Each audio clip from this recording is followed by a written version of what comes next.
ಜಗನ್ಮಾತ ನಮ್ಮನ್ನು ರಕ್ಷಿಸಿ ಕಾಪಾಡುವ ಭಾರವು ನಿನ್ನದೇ ಅಲ್ಲವೇ ತಾಯಿ.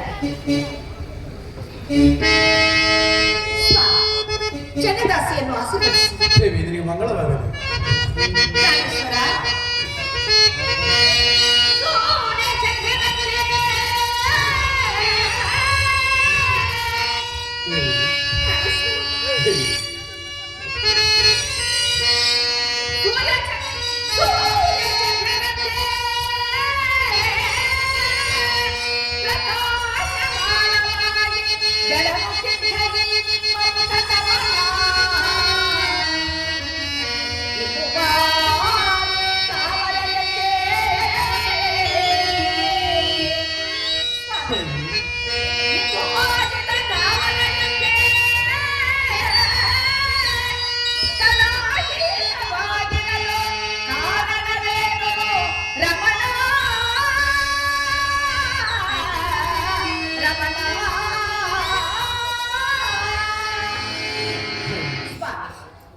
ನಿತ್ಯವೂ ಸೂರ್ಯಚಂದ್ರ ಪ್ರಕಾಶವಾಗಿ ಬೆಳಗುತ್ತಿದ್ದ ಈ ನಿಮ್ಮ ಮುಖಕಾಂತಿ ಈ ದಿನ ಕುಂದಿರಲು ಕಾರಣವೇನು ಸ್ವಾಮಿ?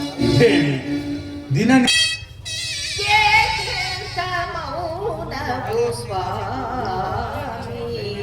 ಪ್ರಾಣೇಶ್ವರ ದೇವಿ, ನಿಮ್ಮ ಮೌನಕ್ಕೆ ನಾವು ಹೇಳಬೇಕಾಗಿರುವುದು, ಈಗಲೇ ನಾವು ಪೂಜಾ ಮಂದಿರಕ್ಕೆ ಹೋಗಿ ಆ ದೇವದೇವನನ್ನು ಭಕ್ತಿ ಶ್ರದ್ಧೆಯಿಂದ ಪೂಜೆ ಮಾಡೋಣ ಬನ್ನಿ ಸ್ವಾಮಿ. ಆಗಲಿ ಬಾದೇವಿ, ನಿನ್ನ ಮಾತಿನಂತೆ ನಾವು ಆ ಶ್ರೀಹಿರಿಯಣ್ಣ ಜ್ಞಾನೇಶ್ವರ ಬಾದೇವಿ ಬನ್ನಿ ಸ್ವಾಮಿ.